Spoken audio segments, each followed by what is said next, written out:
Assalamualaikum warahmatullahi wabarakatuh. Assalatu wassalamu ala asrofil anbiya'i wal mursalin wa ala alihi wa sahbihi ajmain. Rabbi shrah li sadri wa yassir li amri wahlul 'uqdatam min lisani yafqahu qawli yafqahu ya alim. Hadirin jamaah rahimakumullah dimanapun berada.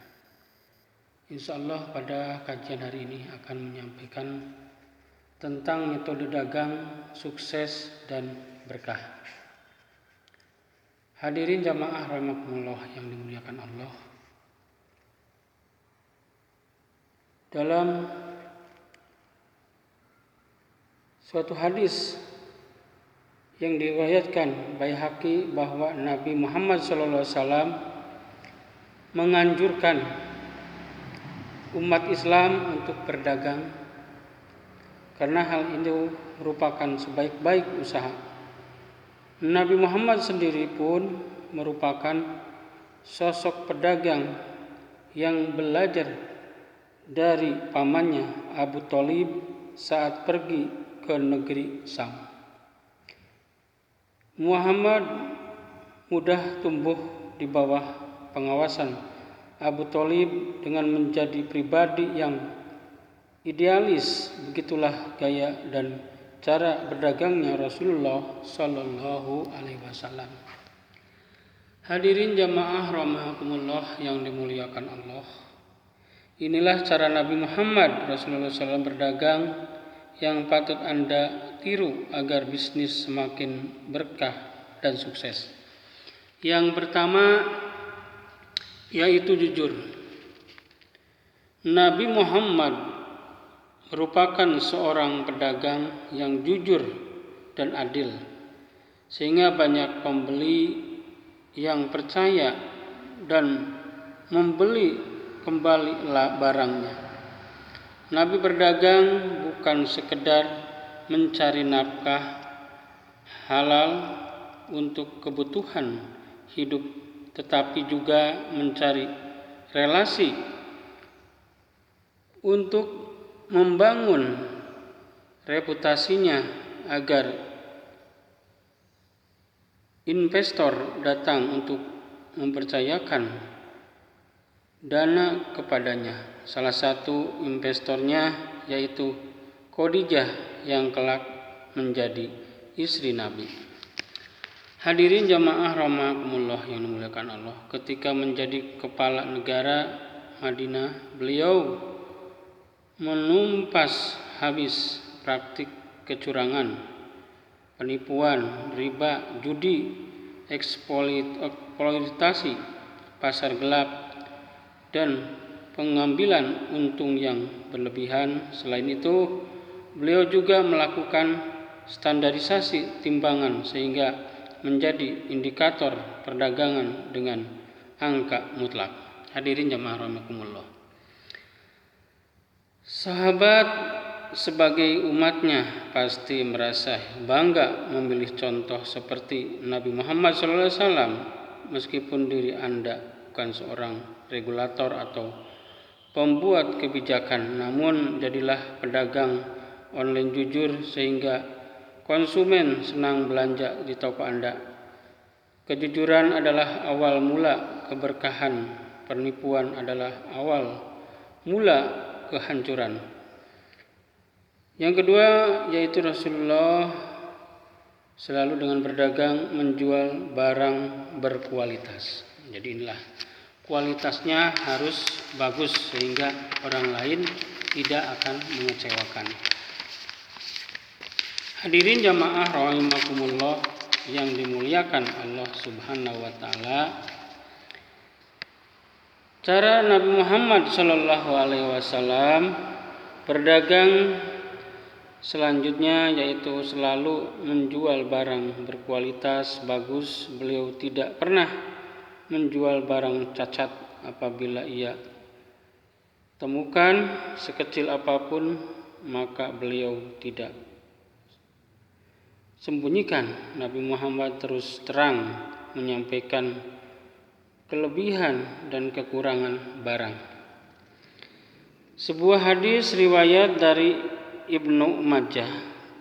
Uqbah bin Amir pernah mendengar Rasulullah berkata, seseorang muslim adalah saudara bagi muslim yang lain. Tidak halal bagi seorang muslim untuk menjual barang yang ada kecacatannya kepada temannya, kecuali jika dia jelaskan. Hadis riwayat Ibnu Majah. Yang ketiga, cara berdagang Rasulullah agar amanah dan patonah. Rasulullah SAW memiliki sifat amanah yang artinya dapat dipercaya dan patonah yang artinya cerdas. Beliau adalah bukti bahwa berdagang secara jujur tetapi bisa mengembangkan bisnis dengan skala besar. Muhammad SAW cerdas dalam melihat peluang tanpa menipu. Maka dari itu sosoknya terkenal di kalangan saudagar kaya sebagai seorang perhitungan jujur dan profesional. Meskipun berasal dari kalangan tidak mampu, Nabi Muhammad tidak menjadikan bisnis sebagai aji mumpung. Minat tajamnya dalam berbisnis semakin beliau tunjukkan saat berusia 17 sampai 20 tahun. Kala itu beliau bersaing dengan berbisnis senior tingkat regional. Hadirin jamaah rahimakumullah yang dimuliakan Allah. Di era digital ini sudah seharusnya kita juga mengikuti perkembangan sehingga membuat sahabat dapat melebarkan sayap bisnis online ke tanah yang lebih serius. Dengan demikian bisnis kecil-kecilan bukan sekedar situasional namun jangka panjang dan berkelanjutan. Yang keempat, dagangnya Rasulullah adalah tabligh, tidak menyembunyikan fakta barang dagangannya.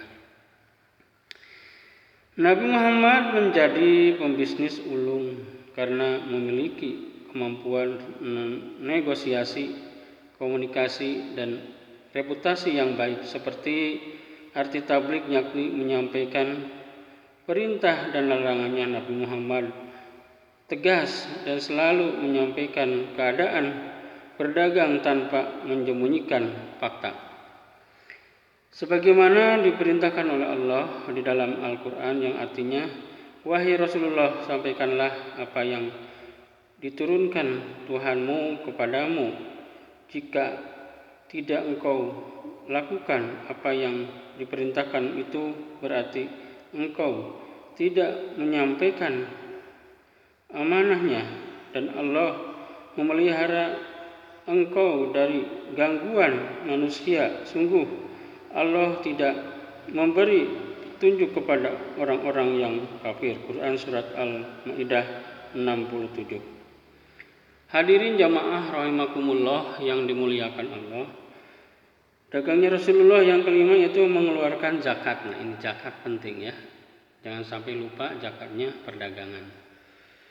Sejarah pengelolaan zakat pertama kali diterapkan di Madinah.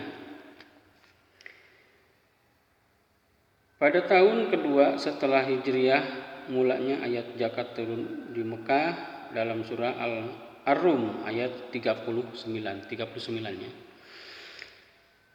Yang artinya, dan apa yang kamu berikan berupa zakat yang kamu maksudkan untuk mencapai keridhaan Allah, maka yang berbuat demikian itulah orang-orang yang melipat gandakan pahalanya. Hadirin jamaah rahimakumullah yang dimuliakan Allah. Zakat fitrah menjadi zakat pertama yang diwajibkan pada bulan Ramadan, sedangkan zakat mal baru diwajibkan pada bulan berikutnya. Jangan lupa untuk keluarkan zakat 2,5% apabila perniagaan telah mencapai nisab atau batas minimum berzakat. Setelah berusaha supaya berkah, seimbangkan dengan doa supaya dagang laris manis hingga pembeli menjadi loyal.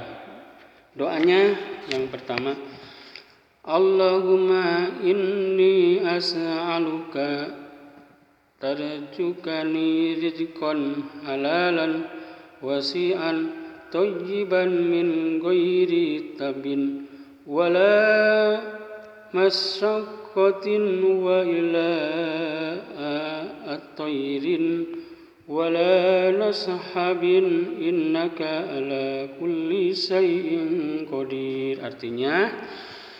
Artinya ya Allah, sesungguhnya aku memohon kepadamu agar melimpahkan rezeki yang halal, luas dan tanpa susah payah, tanpa memberatkan, tanpa membahayakan, dan tanpa rasa lelah dalam memperolehnya. Sesungguhnya Engkau berkuasa atas segala sesuatu.